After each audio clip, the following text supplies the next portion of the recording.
Hey everyone, it's Julie, and welcome to day 2 of 5 days, 5 VRs. I'm sorry if you can hear some noise in the background. I've got construction going on outside, plus Matt doing some laundry, so hopefully it's not too distracting. Today's VR is in response to Antonia's Bliss. She created a tag that was inspired by a tag from Sylvain over at Sylvain's Deadly Sins. So he did the tag 7 decks for Deadly Sins. And Antonia, she decided to make a tag that spoke to the heavenly virtues.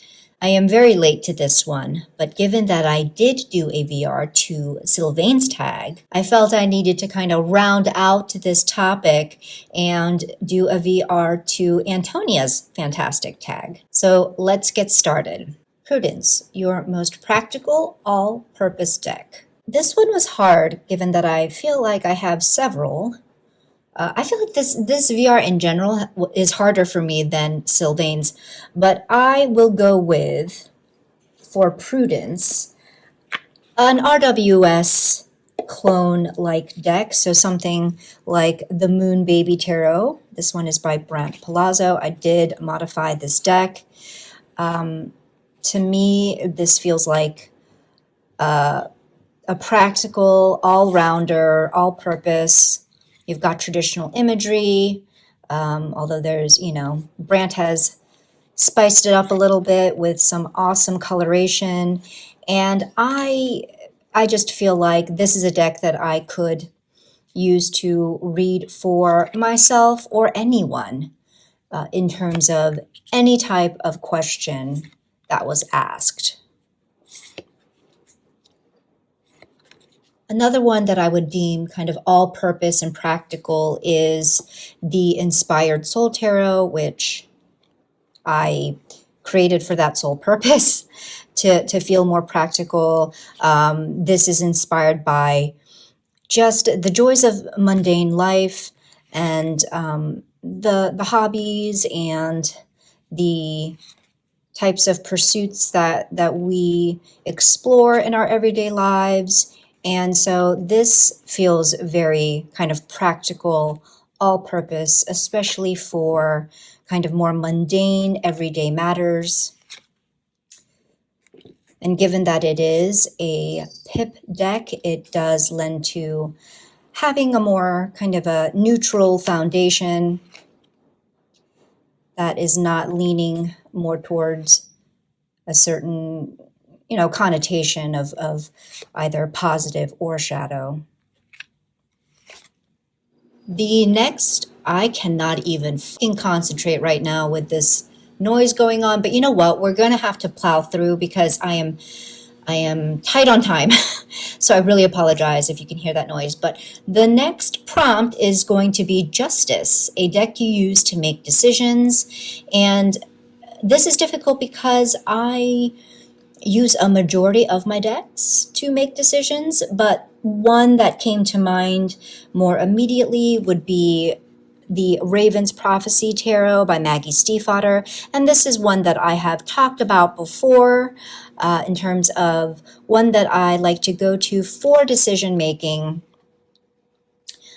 I mean, really in all aspects of my life, this is a great deck for that. But in particular, with kind of my creative pursuits and projects that I take on, this I have found to be a fantastic deck.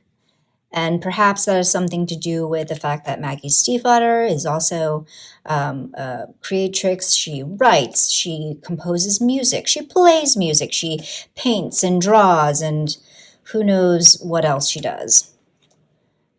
So I feel like it's almost like, she gets it, hence this deck gets it. And I've found it to be fantastic for that type of decision making. Fortitude, a deck that doesn't pull punches. So in the effort to show you something different than my usual, because I feel like I keep showing the same decks, but I am going to go with, this time around, the Tarot Cyrene. This is a Marseille-inspired deck. I have written on it. Here are the backs. Really fun holographic backs. I have written in the keywords as part of my Marseille study for this year, kind of part 2 of Marseille study. I did begin learning the Marseille a few years back and wanted to reacclimate myself to it. And I have found that the readings I have done a few spreads using this deck, and it has been very, very direct. I mean, not rude, not so much where I'm being like sucker punched in the gut or anything like that, but definitely direct, to the point, just cuts to the chase.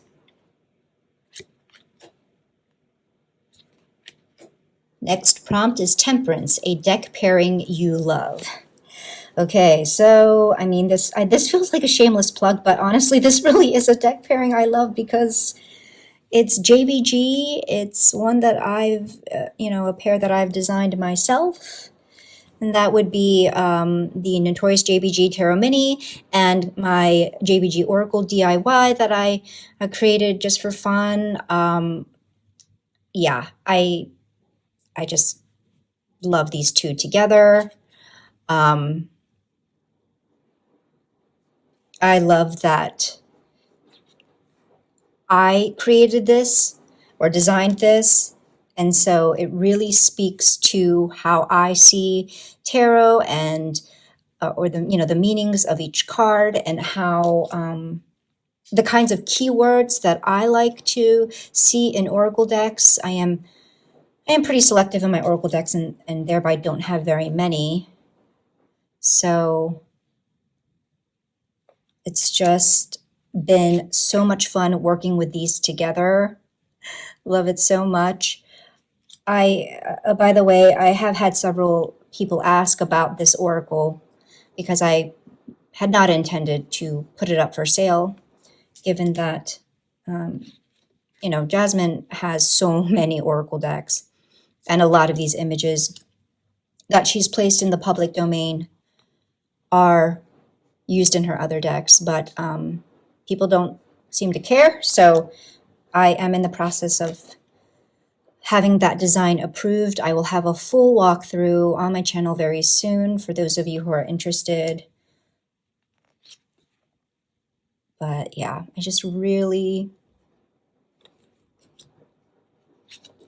I'm really obsessed with these two right now. Not gonna lie. The next heavenly virtue is Faith, a deck you use for spiritual guidance. For me, when it comes to spiritual guidance, and I don't even know if I would use that particular phrase, but certainly trying to tap into my higher self, my guide, however you would word that or phrase that. For me, it is very much connecting back to my heritage, connecting to that part of my identity that is Asian, that is Korean. And so for me, the decks that I would go to for spiritual guidance would be ones in which that feels reflected back to me. And so one example would be the Spirit Keepers Tarot, the Revelation Edition by Benabel Wen. I won't spend too much time showing you because I'm sure y'all have seen this many times before. But there are several cards that speak to my culture, and others that just speak to Asian culture, and just visually, I feel like I see myself, or I see others like me. And that is very helpful for when I want to reach out to that higher self and spiritual guidance. And then the next one would be the Morning Calm Oracle by C.O. Kelleher. She's a Korean shaman. I have shown this deck numerous times on my channel, so I will not belabor the point. Let's show some different ones here. But this is a deck that is based on predominantly Korean culture, the Asian experience. And so this would be a perfect choice as well for the heavenly virtue of faith.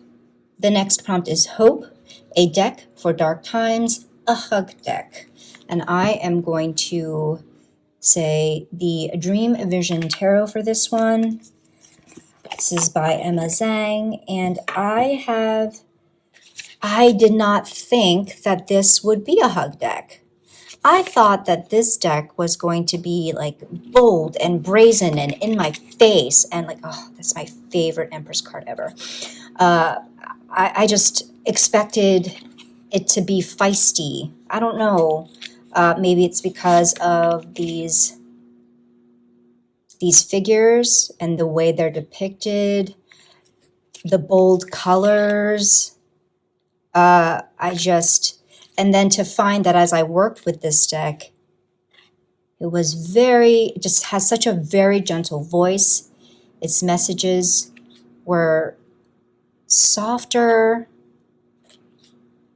more encouraging, especially in spreads that I've done.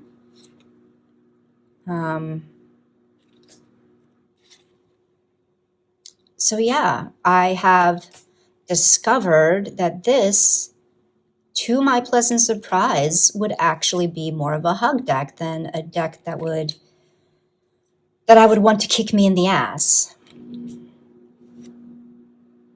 The final heavenly virtue is Charity, a deck that you would give to someone. This is so hard for me to answer because honestly, it depends on who that someone is. I mean, it depends on who they are and therefore what their aesthetic tastes are. And so that would be my first driver, or the first factor that I would take into consideration.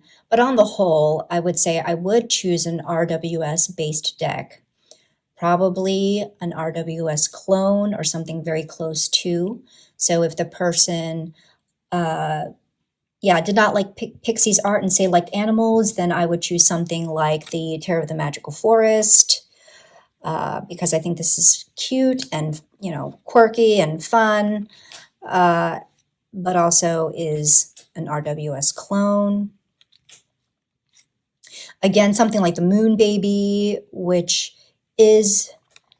still has that more kind of traditional flavor of Pixie's artwork, but different, different coloration, different style. So yeah, it just really depends, but I would go with an RWS. Or maybe, something like the Llewellyn. The Llewellyn is the one that I learned with. And so if somebody likes that more kind of classical watercolor art, that would be great too. So my answer to that is, it depends. Anyway, I hope you enjoyed this VR. Thanks to Antonia for a fantastic tag. And I will see you for day 3 of 5 days, 5 VRs.